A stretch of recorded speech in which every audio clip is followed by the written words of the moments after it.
Hi everybody, my name is Caden. I'm Jaden. I'm Nicole. I'm Eli. And I'm Jason. And we are Yahushua on the Torah YouTube channel. And we thank you very much for joining us. We are your family, and you are our family, and we really, really appreciate everybody who is out there. And it is a small ecclesia, and this is exactly how we like it. We know everybody on a first-name basis, and we will totally give you guys high fives and big hugs in the Shamaim and the world that we are hoping to encounter and that we are hoping to join when our Messiah Yahushua comes back. And for those who do not know who Messiah Yahushua is, who is that? Gabe? That is our Messiah. That is the person that died on the stake for our sins. That is the Son of the Most High, as many know him as Jesus Christ. But why don't we call him Jesus Christ? That is not his name. His name is Yahushua. There are no J's in his original language, so he would have never been called Jesus. Jade, tell us a little bit about the Torah. What is it? Why do we keep the Torah? What is the Torah exactly? The Torah is the first 5 books of the Bible, nothing less, nothing more. It's just the first 5 books out, all the laws in there. And it is a guidebook to us. It says that it's for all generations, forever, throughout, so the earth and heaven pass away, and so that is what we are following. Eli, what are the first 5 books of the Bible? Genesis, Exodus, Leviticus, Numbers, and Deuteronomy. And so what does Deuteronomy 4:2 tell us, gentlemen?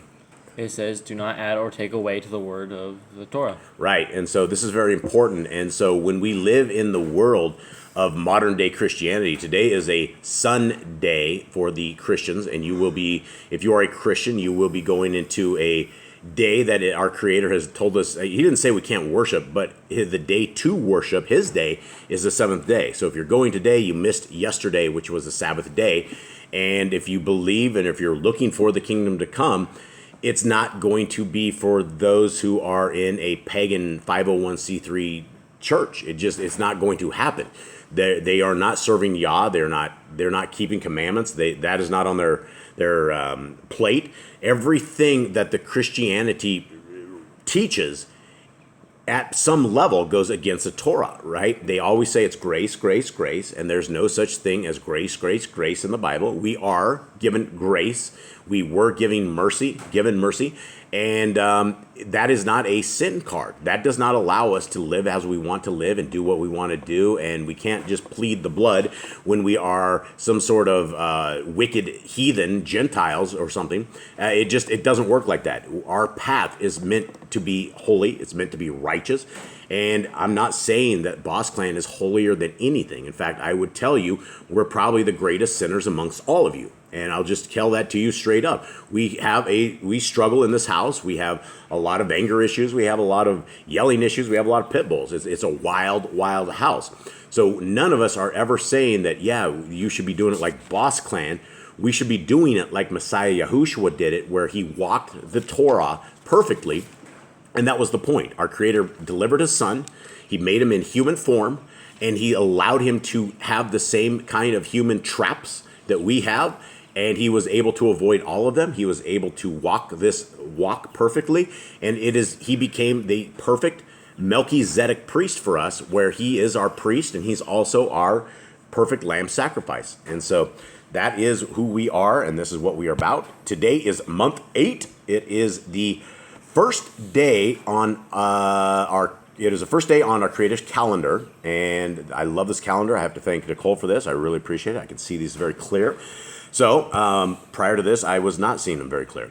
So we are on the 4th day of the month. It is the first day. It is the 30th day on the Gregorian calendar. And again, I don't know if I really need to mention this to folks, but if there's anyone who's actually listening to this that will go and put your kids into a witch or warlock or transformer or whatever outfit and have them go trick-or-treating or have them participate in the world, you are not on the kingdom road. The gate, that little tiny narrow gate that we're trying to get through, you're not going to get through it with a whole herd of trick-or-treaters. Everything about this day coming, this eve and tomorrow, is satanic. It is wicked. It is horrible. Many, many, many children die. Many children are sacrificed on this day. It is a very evil time of year. And if you're participating in this, I would have to say you are not one of Yah's people, because Yah's people would absolutely never dress themselves up in a pagan style thing and go around saying trick or treat. The whole thing is satanic. All right. So anyone else have anything? Nope. When was the last time you guys went trick or treating? I think. Like- Went back in Babylon. like- At least 10 years ago. Well, it's got to be. It's Well, more than that. Like, Or last longer time than I was, that, like, because- 7 years old. do you remember 6 going, years Eli? old. Did you ever go trick or treating? Yeah. Did you? When? Long time ago. I remember it though. You would have had to been I what, wanna say 6? 2009 or 2010. 6 years old? Because when we He's like 4 or 5. 4 or 5, so even longer than that. Yeah. And what did you dress up then as? One time I think I was Sonic the Hedgehog. Sonic the Hedgehog. Yeah. And what do you guys remember your last Halloween? I think I was just dressed up as Superman, but I was like super young.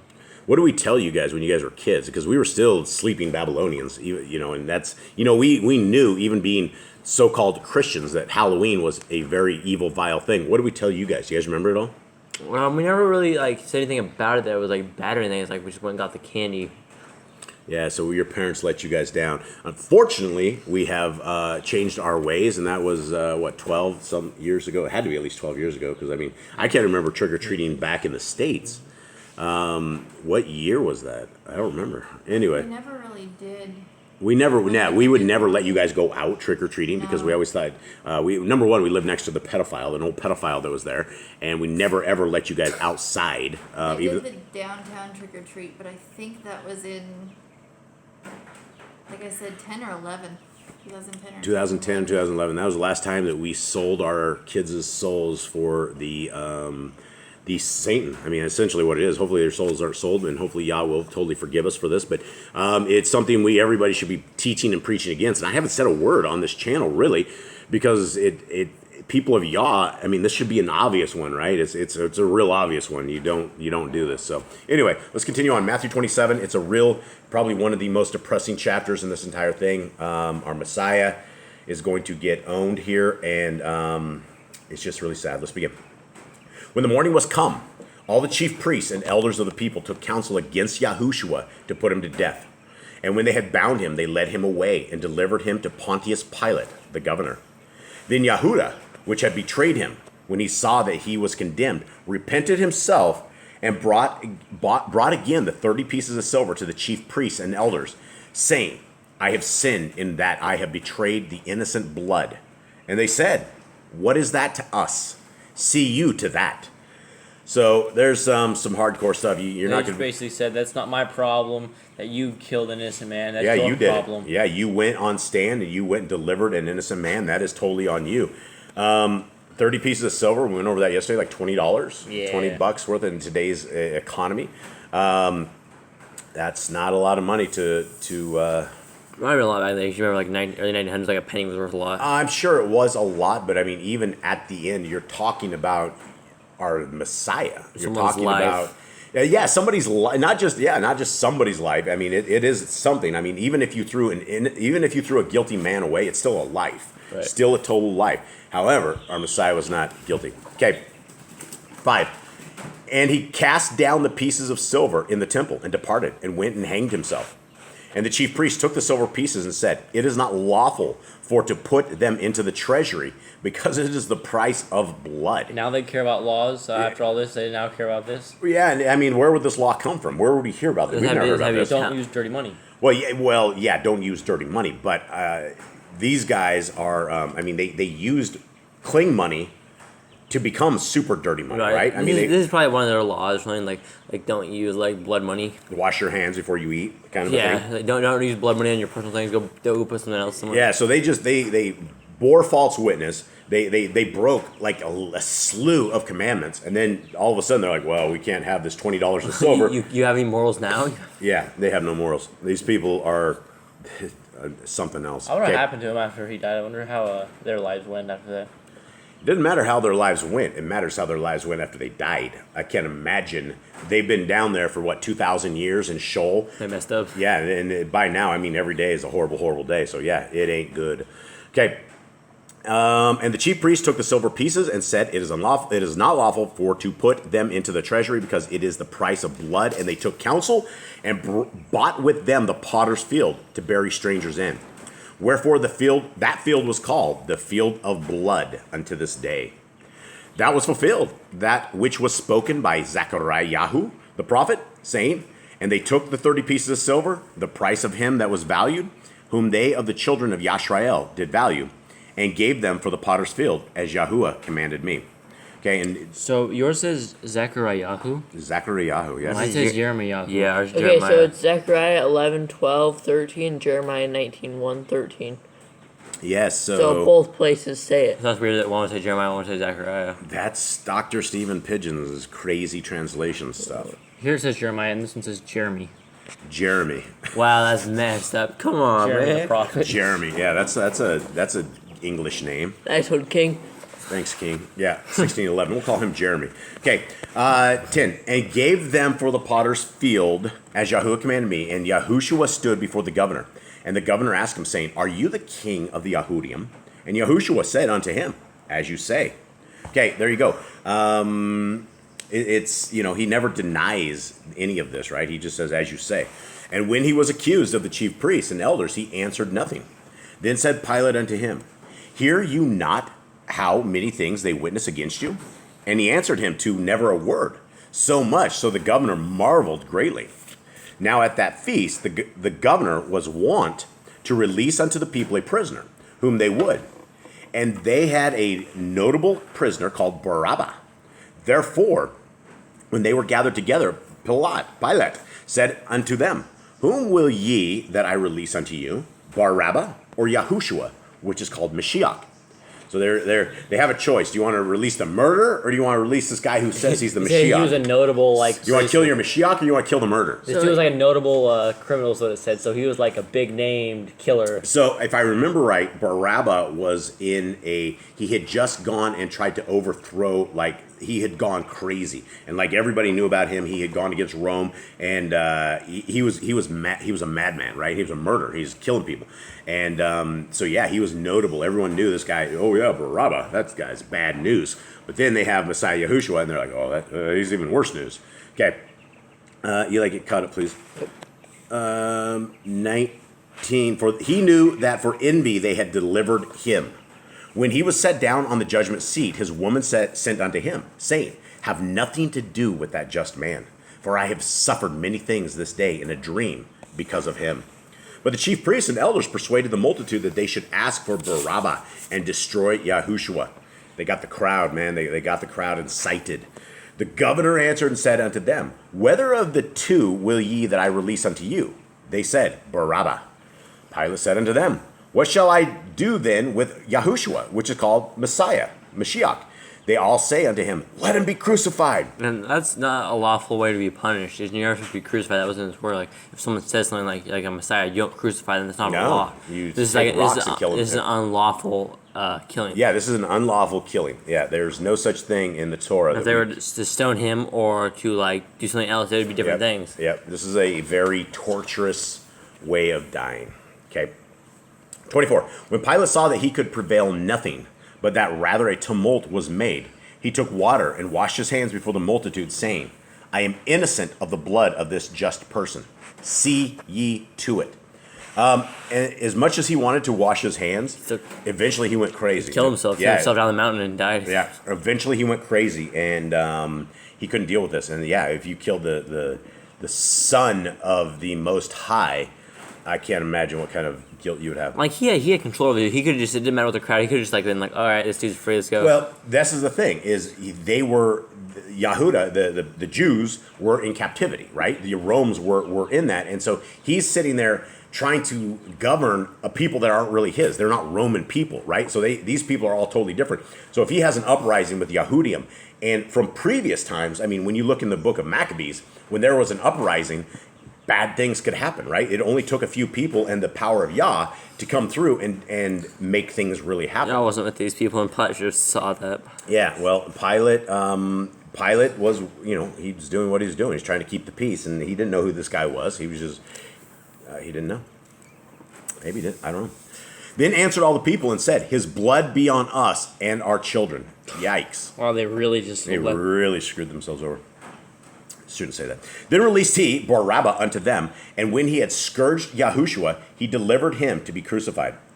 Then the soldiers of the governor took Yahushua into the common hall, and gathered unto him the whole band of soldiers. And they stripped him, and put on him a scarlet robe. And when they had platted a crown of thorns, they put it upon his head, and a reed in his right hand, and they bowed the knee before him and mocked him, saying, "Hail, King of the Yahudim." Right? And so these soldiers, you got to realize, the soldiers were all policing the Yahudim, right? The Yahudim were essentially captives of this land. If you went and you started fighting against Rome, the soldiers would just kill you. And Rome is extremely violent, very violent people. 30. They're known for their fighting styles. Yeah. Yeah, actually, they still are. I mean, even today, they have Roman Greco wrestling, and they have, all of the crazy Olympic games. All that stuff came out of Rome. Everything. And Greece and Rome. 30. And they spit upon him, and took the reed, and smote him on the head. And after that, they had mocked him. They took the robe off from him, and put his own raiment on him, and led him away to crucify him. And as they came out, they found a man of Cyrene, Shimon by name. Him they compelled to bear his cross. Yeah, they forced the guy to Get in there. Yeah, NIV says forced him. Yeah.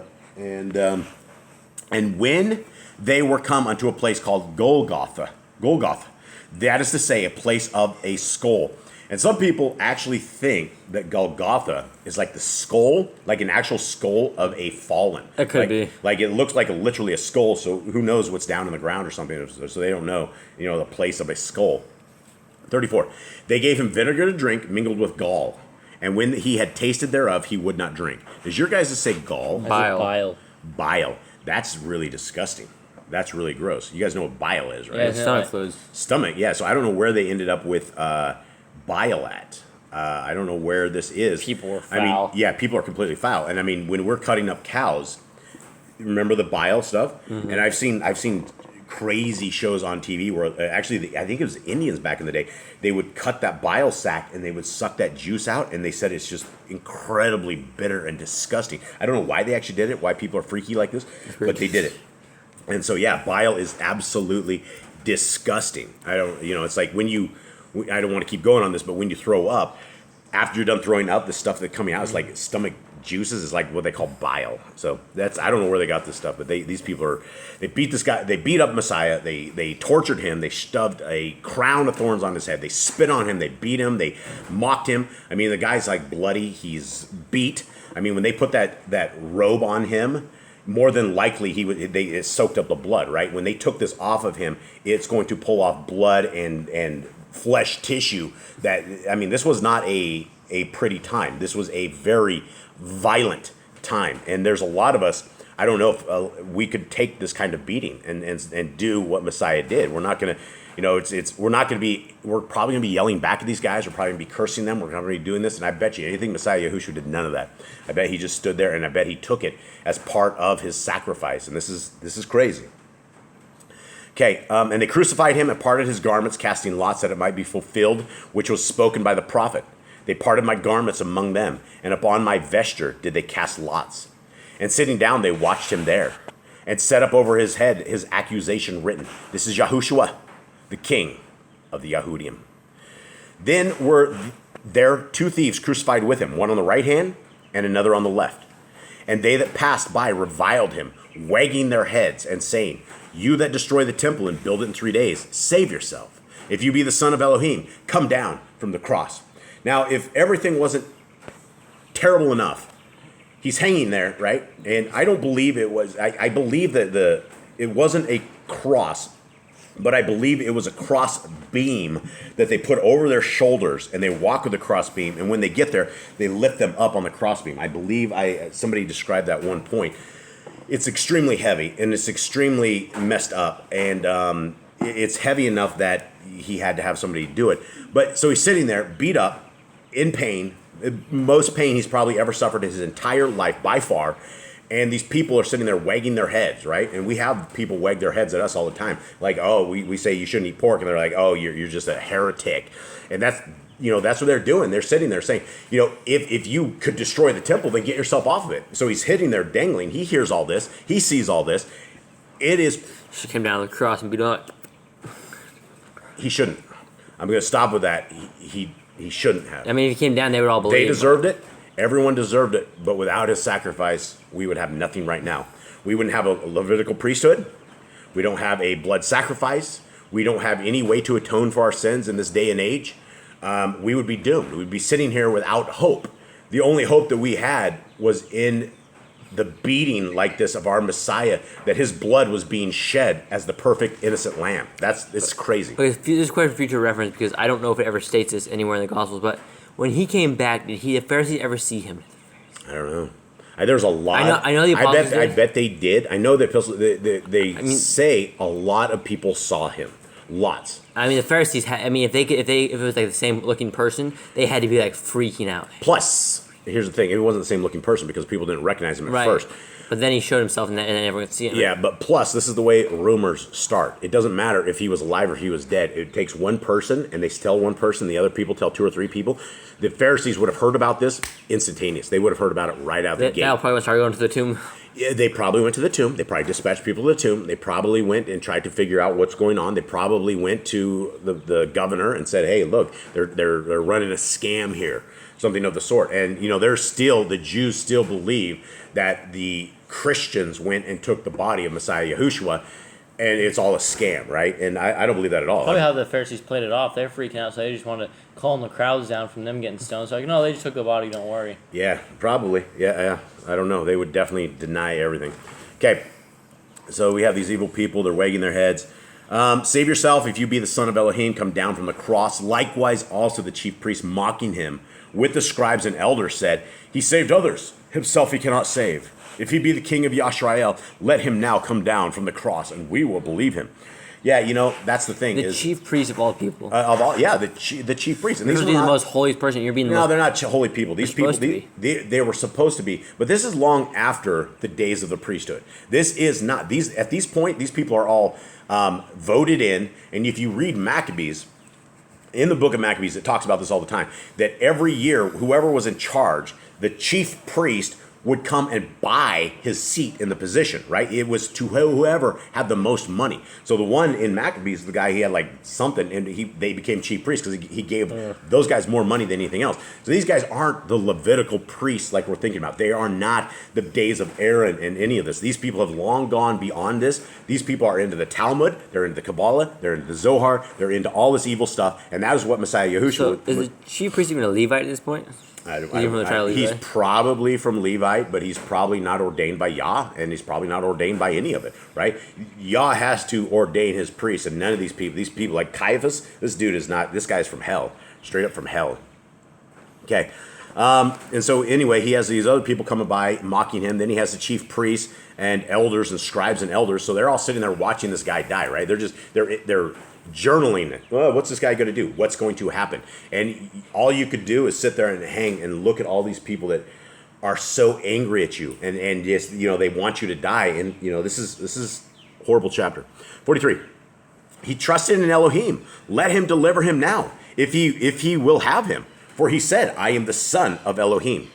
The thieves also, which were crucified with him, cast the same in his teeth. Okay, what does your guys say about casting the same in his teeth? Where we at? In the same way, 44. the rebels who were crucified with him also heaped insults on They him. reviled him the same. Yeah, so they cast the same with his teeth. Yeah, but we know in other books, only one of them. Right, one of them, yep. Now, from the 6th hour, there was darkness over all the land unto the 9th hour. Nicole, what is the 6th hour? Mine says noon. Noon. Okay, so the 6th hour, Until and that would 3 be, o'clock. yeah. So, and darkness was all over the land until the 9th hour. So, 3 o'clock.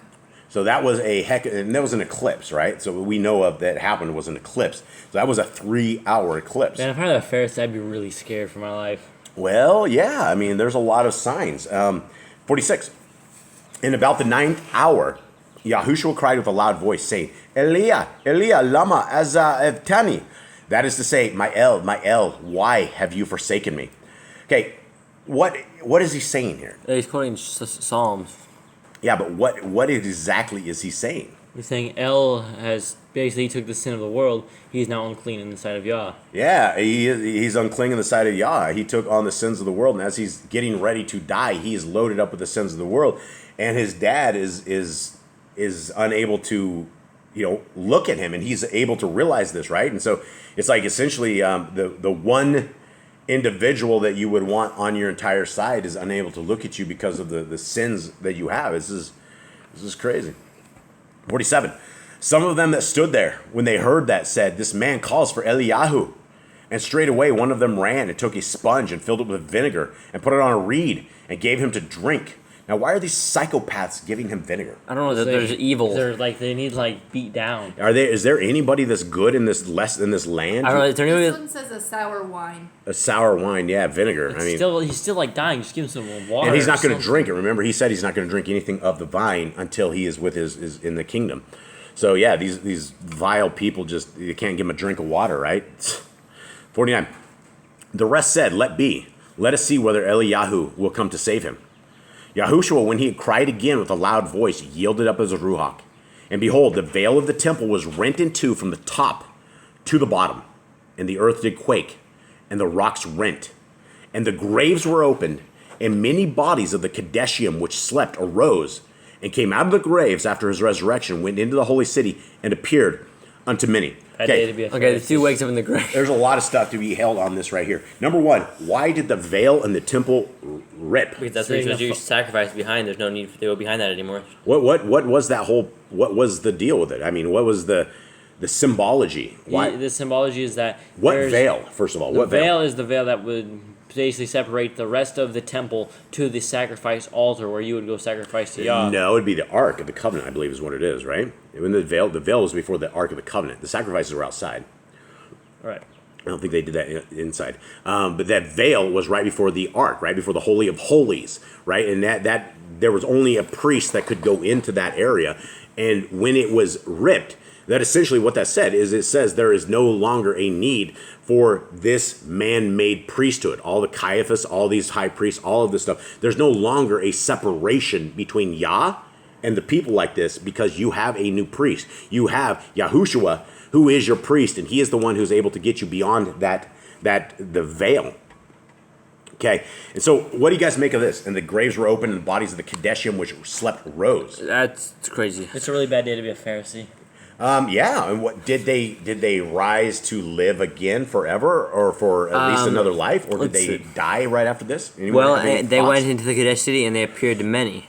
Yeah, that would be So scary. Imagine that. They might be actually like Alive on again. Earth, not just like going to heaven or whatever. But like, Yeah, well, yeah, they went and they scared the living snot out of people. I mean, that's weird. You know, they woke up in the grave. Do they like have to dig themselves out? Yeah, and how many were there? How many of the people are considered Kadeshim? How many people are saints? Well, it's enough Grandpa that just it was woke up. it's enough that it was written about. It wasn't just one dude. So Yeah, it said many bodies of the Kadeshim which slept arose. Okay, continue on. 54. Now when the centurion and they that were with him watching Yahushua saw the earthquake and those things that were done, they feared greatly, saying, "Truly, this was the Son of Elohim." So we have an eclipse that started at noon and went for 3 hours.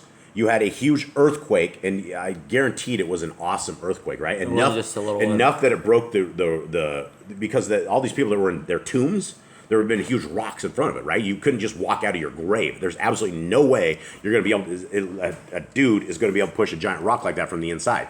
So all this earthquake basically shook the fronts of the graves off. The people that were Kadeshims rose up, right? They were able to get up, wipe their eyes, and wow, what a time.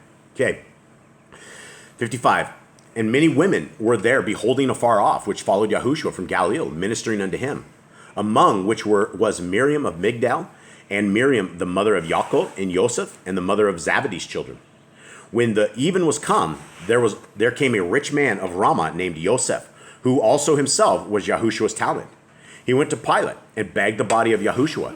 Then Pilate commanded the body to be delivered. And when Joseph had taken the body, he wrapped it in a clean linen cloth, and laid it in his own new tomb, which he had hewn out in the rock. And he rolled a great stone to the door of the sepulchre, and departed. And there was Miriam of Migdal, and the other Miriam, sitting over against the sepulchre. Now, gentlemen, we have had rocks that are too big for all of us, all four of us, to get out. Like, you're talking massive rocks. The doors for this would have been a ginormous rock that would have taken many people to push over in front of that thing and then get it sealed in there. So this is a huge rock. And there was Miriam of Migdal and the other Miriam sitting over against the sepulchre. Now the next day that followed the day of the preparation, the chief priests and parashim came together unto Pilate. Okay, so what time frame are we at here? So Is that Shabbat? we're So about to it was go into preparation day, so it's Shabbat. It was preparation day when Messiah was killed, and then we are now into Shabbat. So And there's then- 2 days. And then if you go into chapter 28, it says now after the Shabbat. This says the next day, that is the day after the day of preparation for the Sabbath. Which Sabbath though? Is it a high Shabbat? It could have been either Because we have Passover. right? Passover come. So after Passover, what do we have? Then after that we have the Feast of Unleavened Bread. Right, And I and think this is Sabbath because it's talking about the chief priests. So they're saying the next day. that followed the day of the preparation. That followed the day of preparation. So this would be a seventh day. Yeah, so this Seventh is day, and the parashim came unto Pilate, saying, Sir, we remember that the deceiver said, while he was yet alive, after 3 days I will rise again. Command therefore that the sepulchre be made sure until the 3rd day, lest his Talmudian come by night and steal him away, and say unto the people, He is risen from the dead. So the last error shall be worse than the first. Pilate said unto them, You have a watch. Go your way. Make it as sure as ye can. So they went and made the sepulchre sure, sealing the stone and setting a watch. All right. At this Wow. point, Pilate's like, you do it yourself. Wow, that is depressing. And we have another 3 of these depressing chapters in the next books coming up, and it gives us a little more depressing in a little different ways. But that is that. That is our Messiah. That is the man. The man came and he done it. He did it, and I would say thank you. That's all I can say is thank you very, very, very much. Yeah, to you shouldn't be Messiah. laughing at some dude that says he's the son of God. Yeah, well, I mean, these guys had it. These guys, it wasn't just saying the Son of God. They were. He was in the temple. He was preaching stuff, teaching stuff that they couldn't understand. So He the was, miracles. He was doing it with miracles. All the people getting up. I mean, you don't mess with a guy like that, I think it was right? mostly a jealousy thing. I think they were jealous that they weren't doing this stuff. They did not want to lose their job. This it's is about jobs. It's what we see where it says Pilate knew they wanted to kill him because of envy, right? And that's where we see that envy is stronger than anger or greed. Well, the greed. This is greed, right? If there was a new lesson, if there was a new rabbi in town, all of these Caiaphas and all of these paid guys that should not have been in the temple to begin with, they lost their job. They lost all of their glory, right? They walk around and people throng to them because they are religious leaders. People think, oh, this is the guy, right? They were celebrities. They were celebrities. They did not want to lose their celebrity status, their money status, and their power, right? Absolute power corrupts, absolutely, even to the point of killing our Messiah. Like they couldn't even literally find a real sin against him. They couldn't. If they were judged against the Torah, they couldn't. There's not one thing to. They broke the Torah over and over and over in their quest to kill him. They destroyed the Torah. Like if anything, they should all been hung on the cross for this because of the sins they committed. No, they should have been taken outside and stoned. We shouldn't have hung them on the cross. There's no Torah that says we hang people on a cross. Right. If you hang them in a tree, we're supposed to cut them down before night. But there's no such thing that says we are to execute people like this, right? At most, he should probably gotten 39 stripes. And he shouldn't have gotten any of those, right? Right. It should have ended at that point, and they should have restored him. And they broke the Torah. They broke Torah the entire way to kill him. All right, I guess that's it. Happy first day to everybody that's out there. We love you guys very, very much, and thank you guys for joining us. And we will see you guys again tomorrow. All right, Shalom. shalom.